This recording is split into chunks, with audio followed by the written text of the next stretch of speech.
मैं डॉक्टर शोभा भाटिया राजकीय महाविद्यालय जम्मा रामगढ़ से हिंदी साहित्य के प्रथम वर्ष के लिए पूर्व में की गई आदिकाल की चर्चा के पश्चात पूर्व मध्यकाल अथवा भक्ति काल के बारे में आज चर्चा करूंगी। भक्ति काल को लगभग 1375 से 1700 ईस्वी तक का समय माना जाता है। भारतीय धर्म साधना के इतिहास में भक्ति मार्ग का विशिष्ट स्थान है। हिंदी साहित्य में भक्ति काल से तात्पर्य उस काल से है जिसमें मुख्यतः भागवत धर्म के प्रचार प्रसार के परिणाम स्वरूप भक्ति आंदोलन का सूत्रपात हुआ था। उसकी लोकोन्मुखी प्रवृत्ति के कारण लोक भाषाएं उसकी अभिव्यक्ति का माध्यम बनती चली गईं और कालांतर में भक्ति विषयक साहित्य की बाढ़ आ गई। भक्ति की भावना वैष्णव धर्म तक ही सीमित नहीं थी, अपितु शैव, शाक्त, बौद्ध, जैन संप्रदाय तक इसका प्रभाव प्रसारित हुआ। भक्ति का मूल उद्गम दो भागों में दिखाई देता है। भक्ति भावना से ही ऋषियों ने गहरी श्रद्धा और अनुरक्ति के द्वारा देवताओं के परिचय लिखे। गीता में ज्ञान, भक्ति और कर्म का श्रेष्ठ समन्वय हुआ तो पुराण काल में वैष्णव भक्ति का चमत्कारी वर्णन मिलता है। वैदिक युग में यज्ञ अथवा कर्मकांड के माध्यम से धर्मानुष्ठान हुआ करते थे। आगे चलकर प्राकृतिक वस्तुओं अथवा घटनाओं के मूल में किसी देवता की कल्पना कर उसे प्रसन्न करने के लिए यज्ञ आदि किए जाते थे। प्रार्थना दैनिक उल्लास का विषय थी। सांसारिक सुखों की प्राप्ति के लिए बाह्य विधानों की प्रवृत्ति बढ़ती चली गई। शुभ अशुभ परिणामों में विश्वास के कारण बाह्य कर्म कांडों को श्रद्धा से किया जाता था, जिसकी परिणति बहुदेव कल्पना और अवतारवाद के रूप में हुई। यहाँ हमें समझने का प्रयास करना चाहिए कि आदिकाल के युद्धों और हिंसा से थका मनुष्य का मन धीरे धीरे इस सत्य को पहचानने लगा कि कोई भी राजा उसे सुरक्षा देने में समर्थ नहीं है। युद्ध भूमि में सैनिक के रूप में अपने कर्तव्य को पूर्ण करते हुए भी जो भी प्राप्ति राजाओं को होती थी वह सारी संपत्ति और नौकर या राज्य का विस्तार राजा का होता था, लेकिन सामान्य व्यक्ति के लिए उसमें कुछ भी नहीं होता था। परिवार से दूर रहते हुए या तो युद्ध भूमि में वीरगति को प्राप्त होता, लेकिन पीछे से उसके परिवार के लिए कोई भी सुख सुविधा नहीं होती थी। धीरे धीरे युद्ध की हिंसा से उसका मन जो है वह युद्धों से दूर होने लगा। लेकिन राजा जब उसकी सुरक्षा करने में असमर्थ रहा तो ऐसी स्थिति में वह प्रकृति से मुकाबला नहीं कर पाने के कारण धीरे धीरे राजा की सत्ता से भी विरक्त होने लगा। उसने पाया कि प्राकृतिक वातावरण जैसे हवा, पानी, आग आदि सभी वस्तुएं उसके जीवन के लिए जहाँ एक अनिवार्य रूप में उपस्थित हैं और उसकी पूर्ति के बिना उसका जीना संभव नहीं है, लेकिन वही प्राकृतिक वस्तुएं जब जब उग्र रूप धारण करती हैं तो उसका मुकाबला करने में वह अपने आप को असमर्थ पाता है। ऐसी स्थिति में जब वो हवा जो कि उसके जीवन के लिए आवश्यक है लेकिन उग्र रूप धारण करने पर वह तूफान का काम करती है, तो वह ना तो अपने आप में सुरक्षित है, ना उसका घर सुरक्षित है। बड़े बड़े महल, बड़े बड़े वृक्ष सभी टूट कर गिर पड़ते हैं। ऐसी स्थिति में उसने इस बात में अपनी विश्वास कायम किया कि कोई प्रकृति में ऐसी उपादान है जो जिससे लड़ने में उसकी संपूर्ण शक्ति असमर्थ है। ऐसी स्थिति में उसने उसे पवन देवता का नाम दिया। इसी तरह से सूरज की तपन और दिन का आगमन उसके लिए महत्वपूर्ण था, लेकिन वही सूरज जब उग्र रूप धारण कर लेता है तो वह उसका मुकाबला नहीं कर पाता है। ऐसी स्थिति में उसने अन्य देवता के रूप में सूरज देवता की आराधना शुरू कर दी।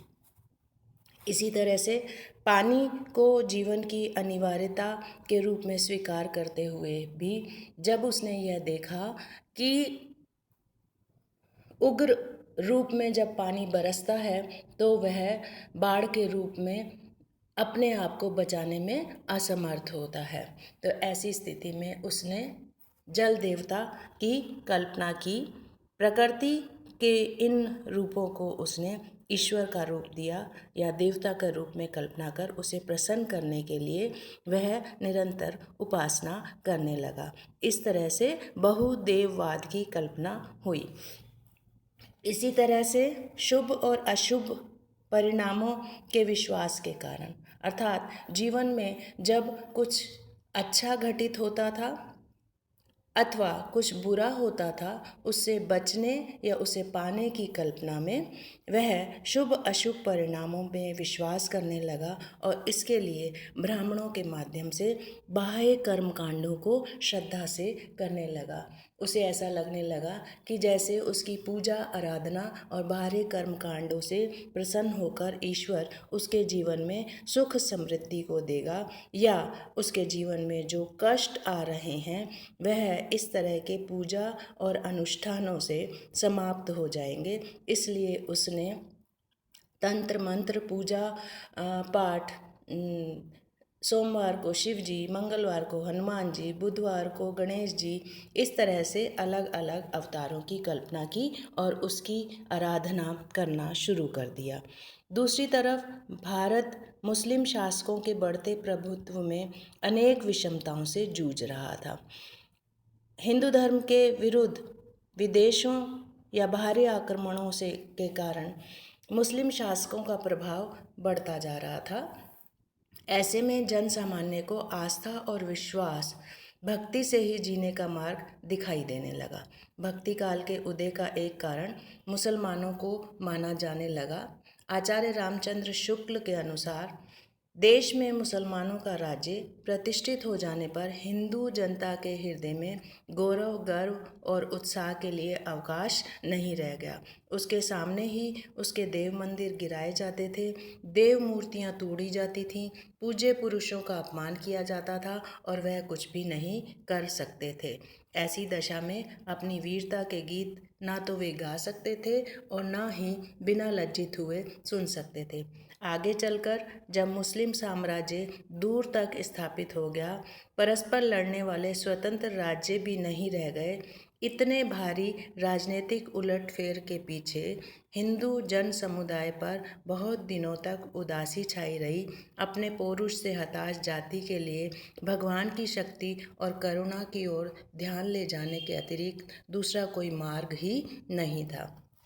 यह रामचंद्र शुक्ल ने स्पष्ट करने का प्रयास किया है कि किस तरह से मुसलमानों के आगमन से और हिंदू धर्म के अपमान को सहने के लिए हिंदू जाति मजबूर हुई और संपूर्ण शक्ति के साथ राजाओं का साथ देने पर भी जब निरंतर वह पीछे हटता चला गया, तो ऐसी स्थिति में हताश हुए मन को उसने ईश्वर की शक्ति और दया की ओर केंद्रित कर लिया।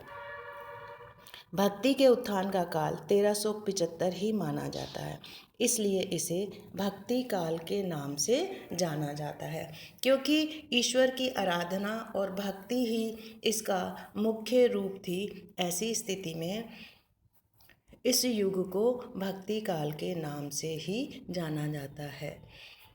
भक्ति का विकास दो शाखाओं के रूप में हुआ, सगुण भक्ति और निर्गुण भक्ति। सगुण भक्ति से तात्पर्य यह है कि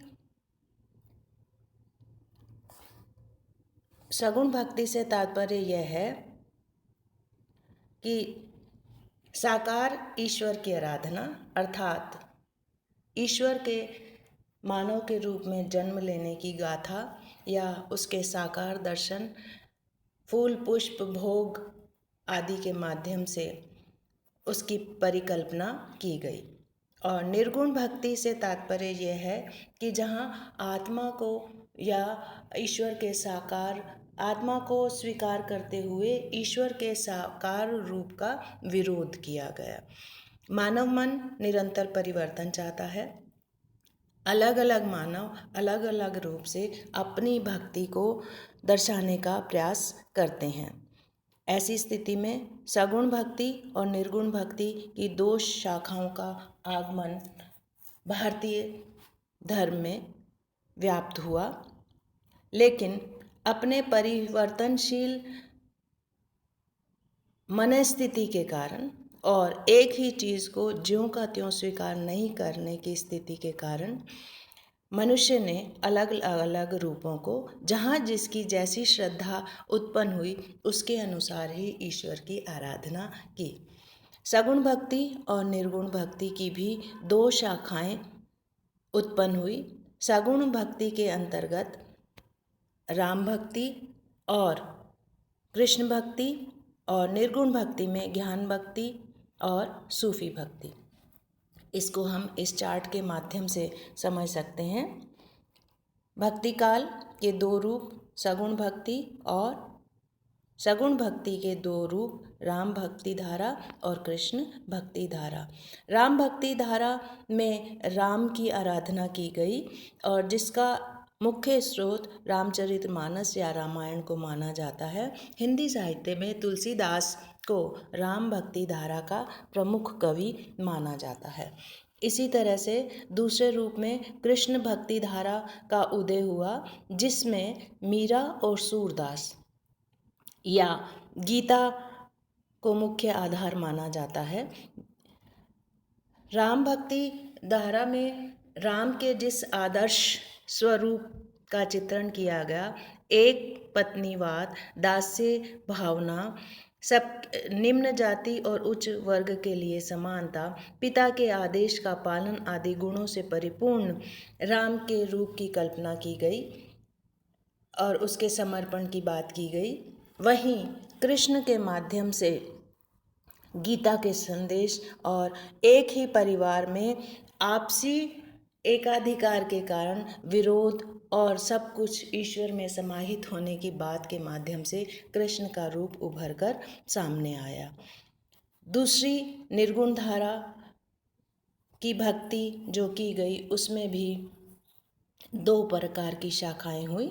एक ज्ञान भक्ति या ज्ञानाश्रयी धारा और दूसरा सूफी भक्ति या प्रेमाश्रयी धारा। ज्ञान भक्ति में आत्मा के निर्गुण स्वरूप की आराधना करते हुए कबीर ने मुख्य रूप से इसमें रचनाएं प्रस्तुत की। प्रेमाश्रयी धारा में सूफी या प्रेम पर आश्रित निर्गुण धारा प्रवाहित हुई, जिसके मुख्य कवि जायसी माने जाते हैं। इस तरह से भक्ति धारा का सूत्रपात